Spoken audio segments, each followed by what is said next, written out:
Thank you so much. Thanks for that introduction. I'm really excited actually to be speaking at this microlearning conference. And I'm gonna talk about how to make medical learning stick with powerful stories. I'm Pamela Funes. I'm continuing education manager at the digital department of the Kennes Group. And I'm actually gonna start by telling you a bit about what we do at Kennes. So Kennes Group is a professional congress organizer, and we organize medical events mostly. And in our digital department, we work hand in hand with medical associations to support their educational strategy and to help them develop impactful and needs-based online activities. And we also run our own education platform called Unlock Education. You have there a QR code to explore it a bit further. This platform is a gateway to dedicated hubs covering a wide range of medical specialties. And through this platform, through Unlock, we offer free continuing medical education in multiple formats, and we create them all with some of the world's most renowned experts in the various fields. So if there's any healthcare professionals in the room, please feel free to scan the QR code, create a free account, and hopefully you will learn something new from our portfolio of activities. So, beyond platforms and technologies, I believe what truly drives effective learning is the human connection. And that's where storytelling comes in, the core of my presentation today. So, let me take you back for a moment to a little scene from my childhood.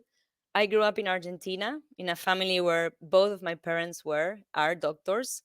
And I remember sitting in my dad's clinic drawing on discarded electrocardiogram printouts like the one you see on the screen, not really knowing what they were, just loving the zigzag lines like some secret code. And I also remember walking through the hospital hallways with my mom and wondering what the story of the people behind those doors were. What were they feeling? Why were they there? And I think even then, today, I sense something as an educator, which is every medical diagnosis is part of someone's story. So my goal today is see together how we can use stories to make medical learning more human, more memorable, and more effective. So these stories or images, sorry, that I just shared, they stayed with me, and they are a reminder of how we make sense of the world. And in fact, if you think about it, storytelling is our oldest learning technology. From, for example, cave paintings to Greek heroes or indigenous oral traditions, storytelling has been the way that we pass down wisdom, information, and knowledge for thousands of years. For example, I'm sure most of you are familiar with the story of Pandora. So, Pandora's box. So, Pandora opens a mysterious box and releases all the world's troubles and illnesses, but also hope. So, even in ancient times, we used stories to explain the unexplainable in medicine. And today, those same narrative tools can help us teach better and deeper. This is a quote that I love: stories are the way we make sense of the world. But while storytelling has been part of learning for thousands of years, much of today's training still relies on methods that don't fully engage the learner. And we also know how restrained the time of healthcare professionals is. So that's where the problem begins. Um, Also, in traditional medical education, we often fall into the trap of overwhelming learners with isolated facts or statistics, loads of information. But the truth is that facts without context, they fade quickly. So even senior professionals can forget protocols, and not from negligence, but because they were never anchored in memory the right way.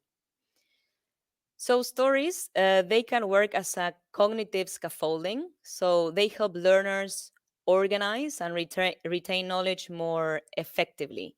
And I'm going to show you how some research confirms that when information is delivered as a story, we activate more brain regions, like, for example, the language region, the sensory processing region, the region responsible for emotions.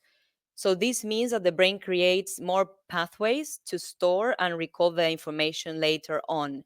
So basically, the brain puts new knowledge in boxes, labels them so that we can find them easier when we need them.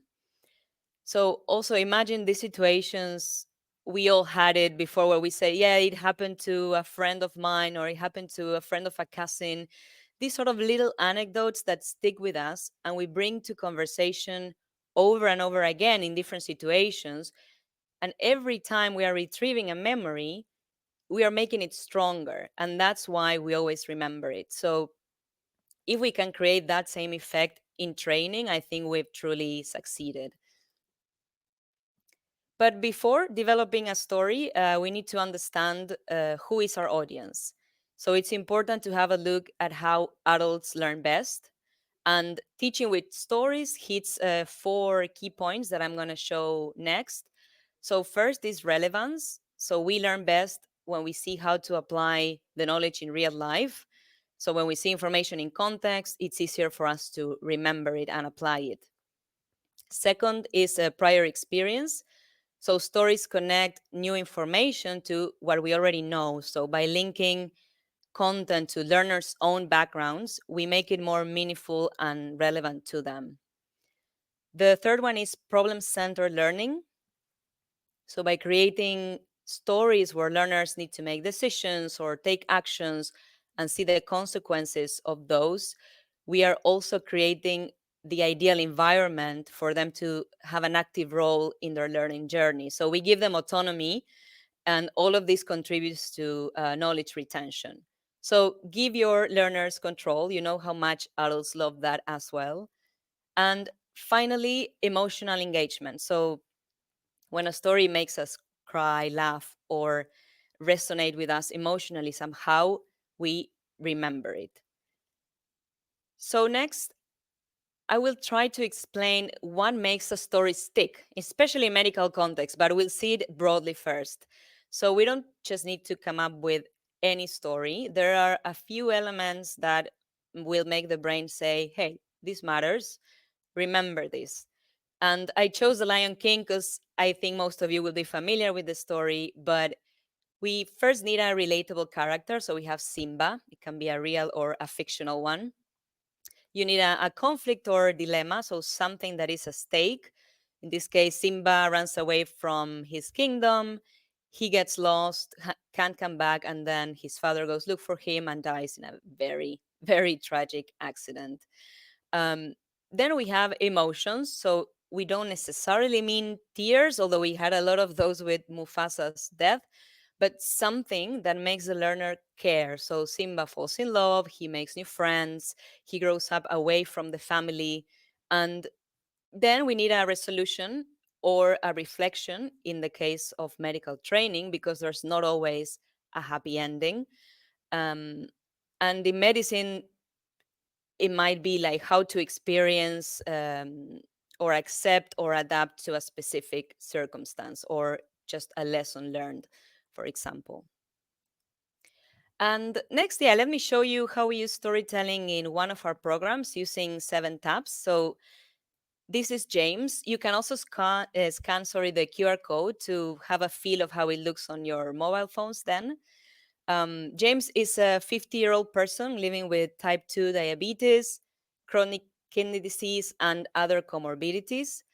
But instead of giving learners a lecture or guidelines on these topics, we introduce him as a person. And then across a series of short interactive decisions, we ask learners to help optimize his care. So in this case, we have the character, he's James, who comes to your clinic looking tired, but hopeful he will find answers.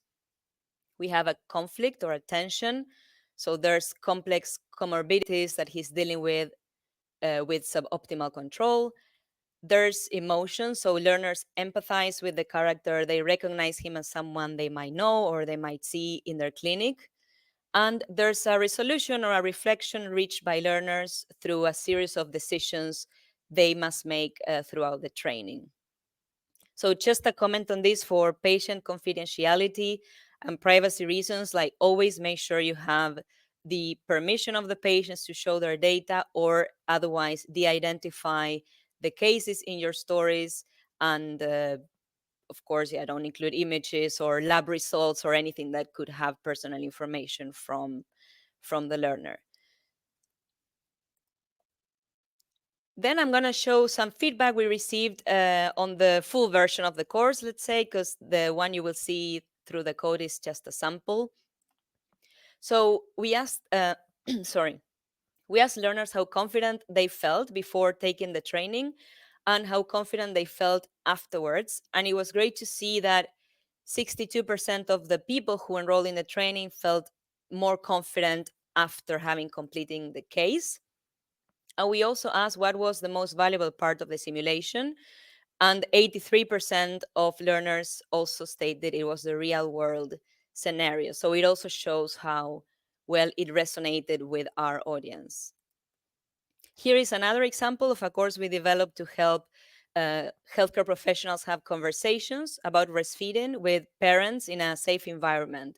So in this case, we brought role playing to the table to help bring abstract knowledge to life by allowing doctors to step into realistic conversations in the context of a story, the story of Lina and Jordan, for example, in this case. And this exercise not only helps knowledge retention, but also gives them a place to boost their confidence in handling sensitive or emotional conversations or topics, something that a textbook, for example, cannot easily replicate.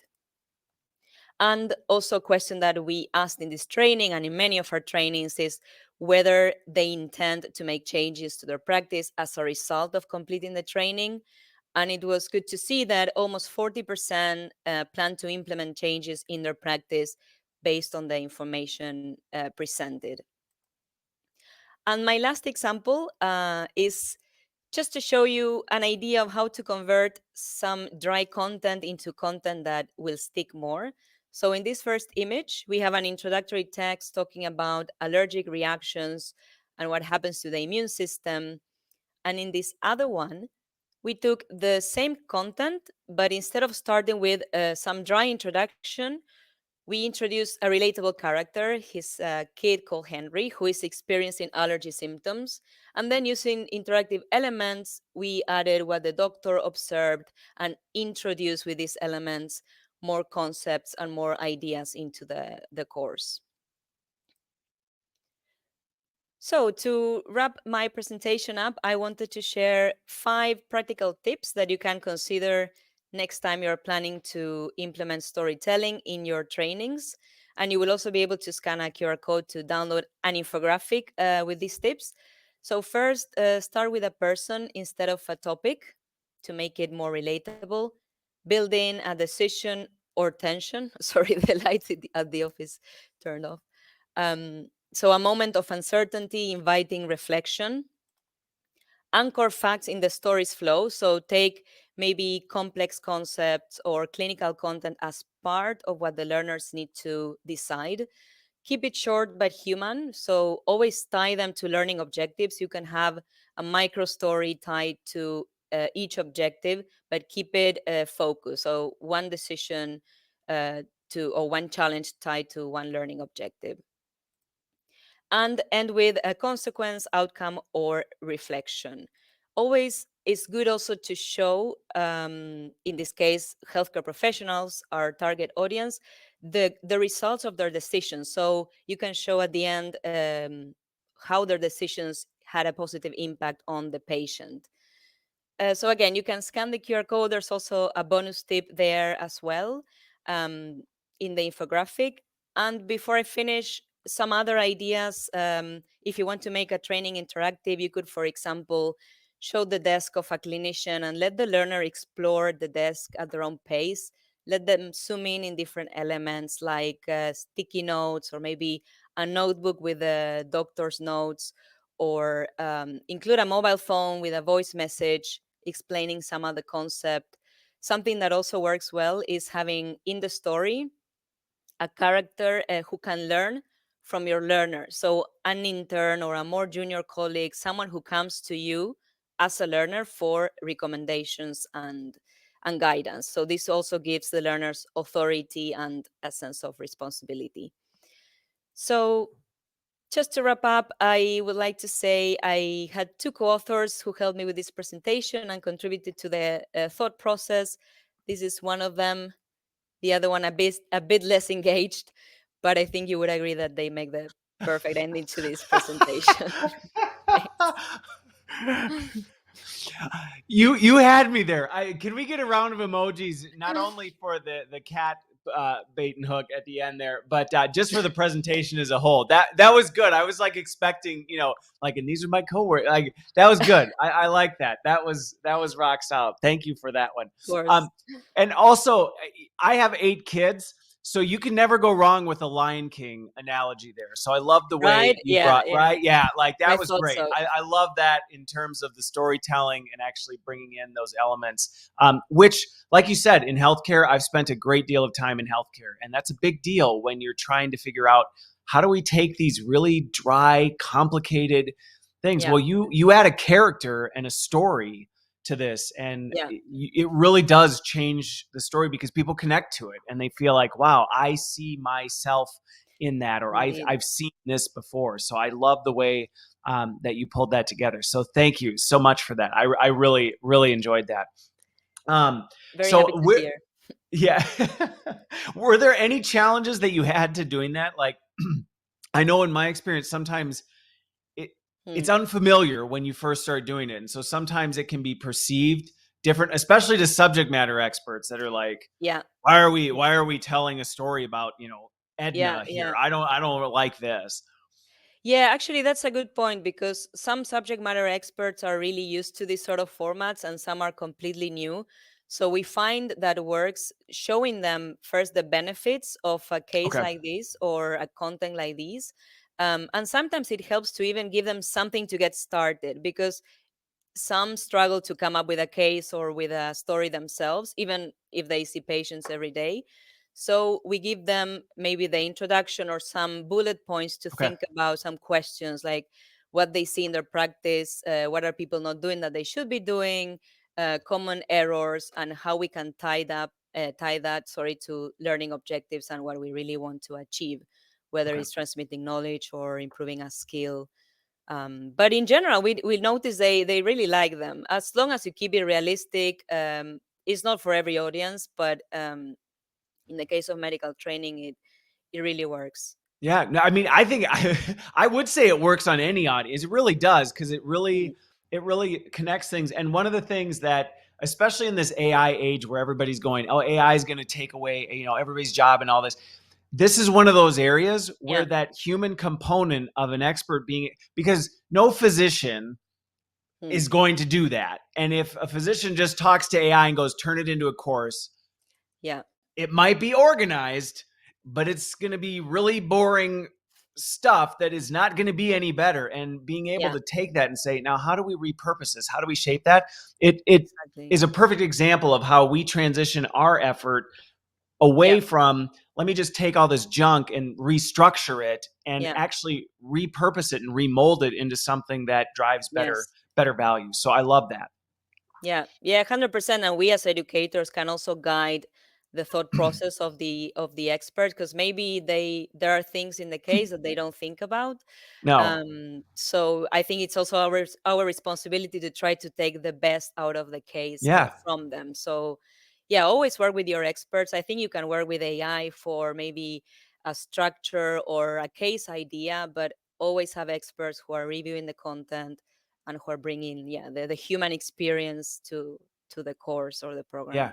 Yeah. Well, because an alien intelligence does not think or care like we do. So it's not going to Yeah, understand those things unless it's directed to. So I, I, yeah, I love that. And I think it was a great illustration. And just like our previous speakers, where the farmers sometimes go on a little bit longer than they need to, or maybe include a story Oh that yeah, I nobody get. really cares Okay. about and adds no value Yeah. to the conversation. You can run into the same thing with 100%. just about Yeah.